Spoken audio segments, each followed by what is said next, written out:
Right, let's have a chat about that inner voice in your head, the one that tells you you're not good enough or you're just a fake. And it's more than annoying, isn't it? It can really get in the way of things, missed opportunities, difficult relationships, and dreams that you've never quite started because that inner critic convinces you that you're just not ready. And if you're a gay man watching this, you probably know exactly what I'm talking about. We've dealt with plenty of outside noise telling us that we don't belong, so we definitely don't need our own thoughts joining in. If we haven't met yet, my name is David. I'm a mindset coach, and I spent a big chunk of my life fighting that same voice, from being bullied as a kid to navigating messy relationships and even starting my own business feeling like a complete fraud. I've been there. And what I'm going to share with you today is what I wish somebody had told me 20 years ago, if not longer. We'll look at how the inner critic actually works, why just think positive is a complete waste of time, and how to change that voice into something that is actually helpful. By the time we're done, you'll have a better idea of why you feel the way you do, some simple tools to quiet the inner critic, and a way to reconnect with your own self-worth.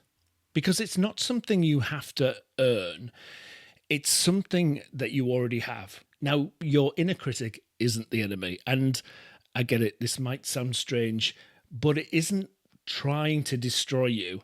And I know that sounds crazy, especially at, I don't know, 2 in the morning when you are replaying every awkward moment and every awkward conversations you've ever had. But stick with me. See, I was bullied a lot as a child, and my father isn't around now. I don't speak to him, no relationship, long story. So, my young brain with those difficult relationships had its own way of making sense of it all, and it decided it was all my fault. And it's a pretty common story, I guess. So, later on, I had a boyfriend who convinced me I was cheating on him when he was the one messing around. And every single time a relationship ended, I blamed myself for everything. So, what I've learned from years of coaching and therapy doing my own work is that your inner critic started out trying to protect you. When you were little, it depended on others for everything. So, your brain tried to figure out a survival plan. And if something bad happened, like being bullied, or being rejected for being different, your mind had two choices. Either accept that world and the people around you were cruel, which would be really hard for a kid to take the blame yourself. I know my father said to me when I was getting bullied, "It's all your fault, David." Which, how does a kid deal with that? So my brain, like so many others, chose the second option. If I were better, they'd love me more. If I were different, they wouldn't hurt me. And your inner critic was born out of a desire to keep you safe and to help you avoid feeling pain. But the problem is that protective voice hasn't quite caught up to the fact that you're an adult now. And it's still using that old playbook, trying to keep you safe by keeping you small. What once helped you survive is now holding you back. And it's leading to things like perfectionism, people pleasing. That was my big one and has been for many years.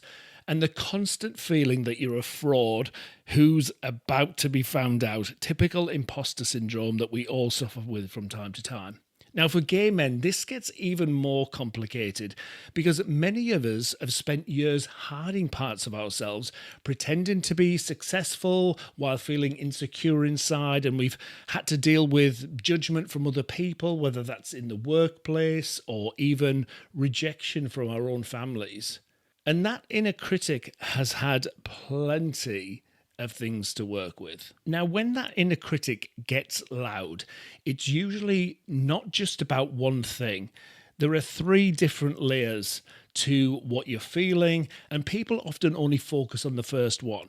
And layer 1 is the surface level stuff, and this is what's visible. So I don't have the confidence to speak up in meetings, or I can't seem to find the right relationship, or I want to start my own business, but I keep putting it off. And when we start to build that up, layer two is the emotional reality that sits underneath. So I feel frustrated and alone watching other people get ahead while I feel like I'm stuck. Or I'm embarrassed by how much I need other people to like me. Or I'm scared if I really try to get what I want, I'll fail and prove that I'm not good enough. And then layer three is that deeper feeling of unfairness. It's not fair that I have to work so hard to build up the life that I want when I'm a good person, or other people seem to have confidence figured out. Why is it so difficult for me? When I was building my coaching practice, I was dealing with all three layers. On the outside, I was avoiding the marketing, all the digital content that I had to create. I felt like a fraud who had no business helping anyone. And at a deeper level, I was angry that after everything I'd been through, I still had to fight my own mind just to succeed. Now, the big breakthrough for me came when I realized that I was trying to fix a deep problem with a simple solution. You can't just think your way out of a deep feeling of unfairness. You have to get to the root of what you believe about yourself. So for me, it was coaching, it was therapy, it was doing the inner work. Now, here's the thing about red flags. So the red flags of not trusting yourself. Let me ask you something. How many decisions did you ask other people about this week? Decisions that you could have made on your own. You know, the times that you asked friends or colleagues what you should do about something when you probably already knew what the answer was. We've all been there. This is a classic sign of not trusting yourself, and I see it all the time with the guys that I work with. Smart, capable people second-guessing themselves on everything from what to order at a cafe to big career choices. So here are some signs that I've noticed in myself and with the guys that I work with in my community. You're afraid of making a mistake, so you put off the decisions, hoping the right choice will become obvious. Or you constantly seek reassurance from others only to feel annoyed when their advice doesn't quite fit your situation. It's almost like you're searching for an answer, even though you know what it is. I remember when I was made redundant and I was considering what I was going to do next. And I was considering going into coaching a few years ago, and I asked everyone, friends, family, a couple of other coaches that I know. It was pretty ironic that I was asking other people whether I should trust myself to make a living helping other people trust themselves. Go figure. So the tough part is asking for so much outside advice actually makes the problem worse, because every time you hand over a decision, you're telling your subconscious that you can't be trusted with your own life. And it's a difficult cycle because it just deepens over time, and it deepens the problem that you're trying to solve. And then you're stuck in this constant loop of asking advice all the time. What you actually need is to work on your self-worth. And the big difference is that self-worth isn't something that you earn. You have it just because you exist. It can't be lost if you fail or gained if you succeed. It just is. But for us, this can be tricky because we've often built our entire sense of identity around earning our worth from other people or external situations. You're the perfect employee, the helpful friend, the guy that never causes any problems. And we've been on this, what I call, endless hamster wheel, working harder and harder, trying to prove that we deserve to be here. So the way to reconnect with your own self-worth isn't to work harder or achieve more. It's to get off that hamster wheel completely.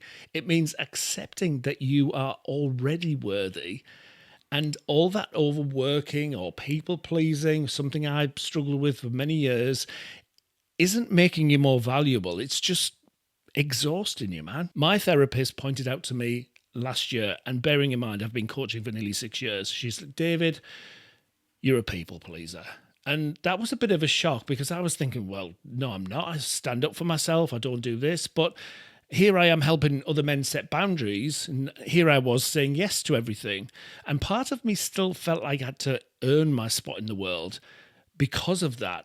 And then once I realized that's who I was because of all of this experience and trauma in my life, that was when I finally started to break free. So let's get down to what you can actually do.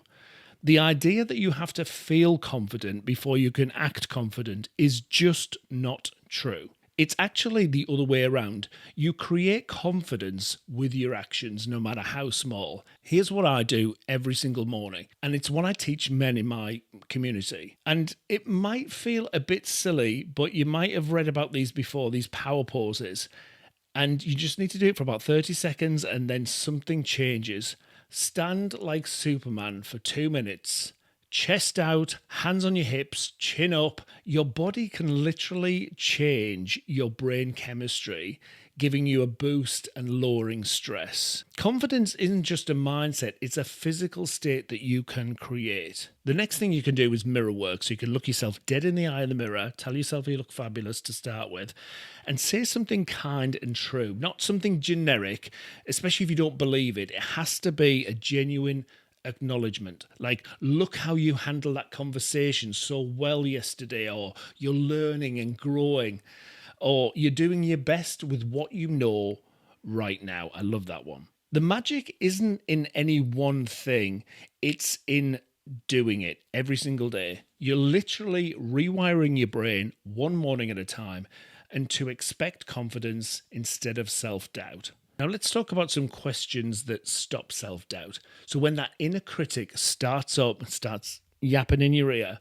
you need a few questions to break the cycle and move you from a stuck mindset into a growing one. And I've found these three work wonders. How can I? What? This immediately shifts you from thinking something is impossible to looking for a solution. So instead of I can't start this business because I don't have the experience, it becomes how can I get the experience that I need? Or how can I start small and learn as I go? Next one is what can I learn?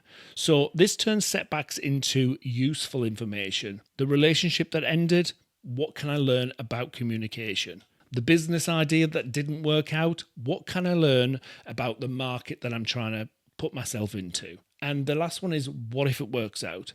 Your brain naturally is wired to focus on threats and worst case scenarios, and it's a survival thing. But you can intentionally steer it towards positive possibilities. What if this new business is exactly what I'm supposed to be doing? What if this relationship brings out the best of both of us? I started using these questions when I launched my own coaching practice 6 years ago. And instead of going down a rabbit hole of all the ways it might fail, I just got curious about all the ways it might succeed. And it really did change everything. Here's something that totally changed how I handle setbacks. Often the pain isn't in what happened, it's in the story you tell yourself about what happened. So someone doesn't reply to your text, you decide it means they're avoiding you. You don't get the promotion, you tell yourself you're not capable. A relationship ends, you decide you're unlovable. You're filling in the blanks with old stories, You're filling in the blanks with old stories, insecurities, and fears, not facts. And another good question is, what makes this true? So when you feel that your mood might drop or the thoughts start to spiral, just pause and ask yourself, what story am I telling myself here? Is this story helping or hurting me? And another good one is this the only possible explanation? Maybe they didn't reply because they're busy, or their phone died, or they're busy going through their own thing. Maybe you didn't get the promotion because of budget cuts or office politics, not because you're not good enough. You have to look at all of the possible reasons. So this isn't just about trying to be positive, all that toxic positivity crap.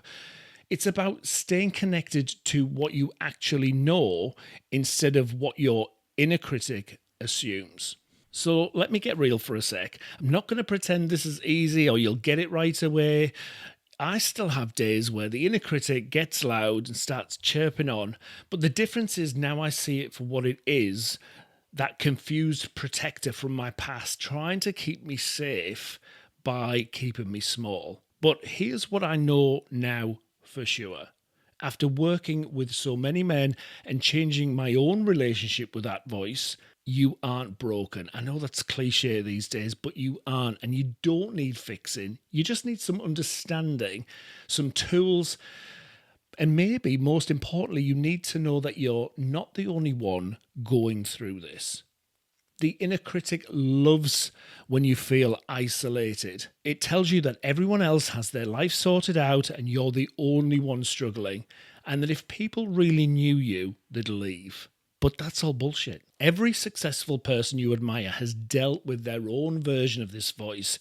The difference is they've learned to hear it without believing in it, and to acknowledge it without obeying it. Now, if what I've shared with you today feels right for you, if you're tired of that inner critic calling all the shots, tired of playing small and tired of feeling like you're not enough, I want to invite you to join something special. I've created a new community called the Mindset Mentorship, and it's a community just for gay men who are ready to quiet their inner critic and step into who they really are. And this isn't some big faceless group, it's a safe space where you can be yourself while doing the deep work of change. Now, inside my community, you'll have direct access to me for one-to-one help via the DMs. You'll get tons of resources, exercises, and some courses in there that I've designed especially to help you break free from limiting beliefs and build real confidence. But probably what's most important is that you'll connect with other incredible guys who understand the unique challenges we face as gay men. And also coming very soon is live group coaching, so that's one to watch out for. And this community exists because I believe every gay man deserves to live with confidence, authenticity, and without that constant inner voice telling him he's not enough. I've seen too many brilliant men make themselves smaller to fit into spaces that were never meant for them. And I was one of those men. And now I use that power for helping other guys that don't quite feel good enough right now to help bolster them up, coach them out of these mindsets that keep them stuck, and help lift and elevate them and remind them how special that they are. That inner critic might be telling you now that you don't need help. You should figure this out all on your own, or that spending money on yourself is unnecessary. And that's a big reason why you should join us. Because you do deserve help, you do deserve community, and you do deserve a life where your inner voice is your ally and not your enemy. The link is in the description below, and this is your chance to stop fighting that inner critic alone and start building the confident, authentic life that you deserve. I'll see you on the inside.